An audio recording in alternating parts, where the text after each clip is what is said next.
There's a lot of chatter going out there right now in baseball world.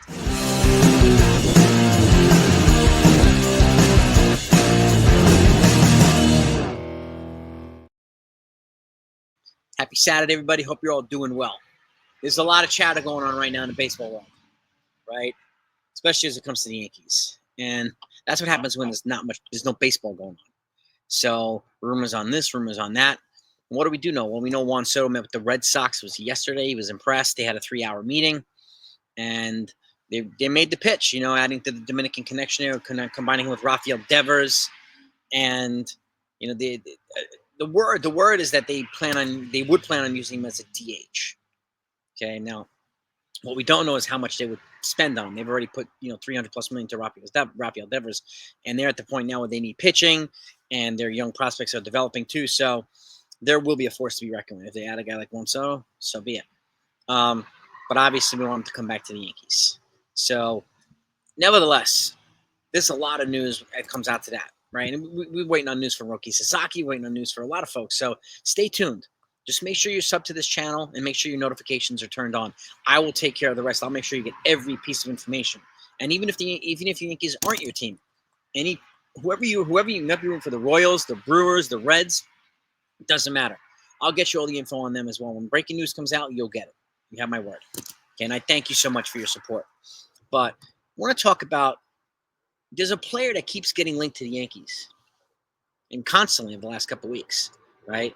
And I understand this guy, Nolan Arenado, a future Hall of Fame Nolan Arenado. Okay, he's an elite at the top of the game, elite glove at third base. But he's also a declining offensive player right now. And he's 33 years old. He's going to go into his 34-year-old season, right? So there's no doubt about him still being a top player. Now, he's got $21 million left on his contract in 2025, $16 million in 26, and $15 million in 27. Sounds relatively reasonable, but then he has deferred money, $2 to $3 million per year, all the way out to 2041. That has to be factored into the money, into that too. So you're looking at 3 years, probably $80 million. So do you want to pay a guy for the next almost years when you're going to get 3 years out of playing time? I don't know about that. So to me, but I think it's and I like Nolan Arenado, don't get me wrong. But I think they're linking, the Yankees are being linked to the wrong guy on the Cardinals. This is the guy that I think the guy to be linking him to, Brendan Donovan. I mentioned him for almost the last 2 years. He's a 27-year-old player. Okay, he had 14 homers, 73 ribbies this year, batted .278, 759 OPS. Okay, this guy has 3 years of control left in arbitration on the cheap, and this guy's a gaps hitter. He has speed. He's a good fundamental player, which the Yankees can use a lot of. Okay, and he can play multiple infield positions. That way, if Jazz doesn't play second, he could play third. If Jazz doesn't play third, he could play second, or so on and so forth. And the only guy I would probably the only guy that I would be okay with moving Caleb Durbin in a trade for would be this guy, Brendan Donovan. I can't think of anybody else. I'm going to pass on Bregman. I'm going to pass on all these other guys. Willie Adames, no. I'm going to pass on all these dudes. Okay, and neither one of these guys are going to play first base either. So the Yankees, they need at least one infielder, potentially up to two. So Brendan Donovan, to me, is the right fit for this team.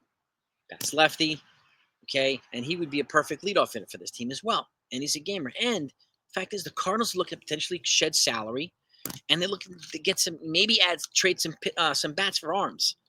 Could we potentially do a Nestor Cortez for a Brendan Donovan trade? Right? To me, that's a fair trade. I know some people ask me if I hate. I don't hate Cortez. Okay, I like Nestor Cortez, but there are two players on this team that could extract value in trades. Nestor Cortez is one. Luke Weaver is another. They can extract value in trades. Okay, they both have a year left on their deal. Cortez is still in arbitration. Luke Weaver has another year left, an option year, which he's already been exercised by the Yankees. So you can trade these guys while their value is high, and you could replace Nestor Cortez in free agency, and they're already going to replace Luke Weaver. They would replace Luke Weaver in free agency too. They've already said they're going to be aggressive in adding multiple arms to the bullpen, which they need to, because they're going to lose 4 to 5 guys in the bullpen. Okay, and if they happen to move Nestor Cortes, this is a way that they can be creative, of creating more payroll room to add players to Juan Soto. Because I was on there with Dexter Henry yesterday from New York Pro Sports and SNY. And thank you, Dexter, for coming on. I was with Hector too, and we talked about this. Becoming more versatile for the Yankees and trying to clear payroll as much as you can. If you have non-tender players that you can move, it might make sense to move them. And it sounds like they're going to shop Nestor Cortes. They might shop Marcus Stroman too. This is a way of clearing payroll. Because the selling point for the Yankees, if I'm Hal Steinbrenner, I want to go out there and tell them, you will be coming back to a better team than 2024, not the same team. That has to be the selling point. And if you add a guy like Brendan Donovan, you add another piece here, you add another piece there, you add a couple of arms in the bullpen, and potentially a starting pitcher, then he would be coming back to a better team, right? And that to me needs to be how to pedal, how to pitch this to Juan Soto. He's gotten impressive presentations from the Red Sox. I'm sure he'll be impressed by the Mets too. Steve Cohen's done a great job of making that team attractive to play for again. Okay, the Red Sox are up and coming too. They're formidable. So are the Orioles. There are a lot of teams that are formidable. The Tigers look like they're going to be formidable. The Royals. There's a whole bunch of teams that are going to be really good. Cleveland Guardians are always up there, right? But there is not a single player that can have the same impact as Juan Soto. So he has to be priority number one. But Brendan Donovan is a perfect guy to bring in here with him. And if there's any chance that the Yankees could acquire him in a trade, I would not hesitate to give the Cardinals either Luke Weaver or Nestor Cortes. I wouldn't hesitate for a minute. And I would even throw in an infield prospect or an outfield prospect, TJ Rumfield. You can have him or something like that. He's one of the guys that needs to be put on the 40-man to protect from the Rule 5 draft, him and Caleb Durbin. So maybe this happens. And the Rule 5 deadline to protect players is Tuesday. And then we have the non-tender deadline coming up as well. So the Yankees will be busy. There will be moves made. Okay, and Hector will also be reporting live from the winter meetings. I'll be live with Hector every day. So any news that comes out, breaking news, you will get it. Okay, that's my word to you. Whether it's day, afternoon, or night, doesn't matter. You'll get it. Okay, but this right here, the right guy to link the Yankees to is Brendan Donovan. That's no, disrespect to Nolan Arenado. He's a great player. He's going to go to the Hall of Fame. But Brendan Donovan is a better fit for this Yankee team. I've said it for the last 2 years, and I'll still say it because I still feel that way.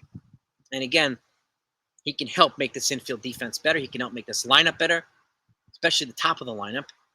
But you give me your thoughts, gang. You let me know what you think. If anything else comes out today, you promise you'll get it. Have a great day. Talk to you next time.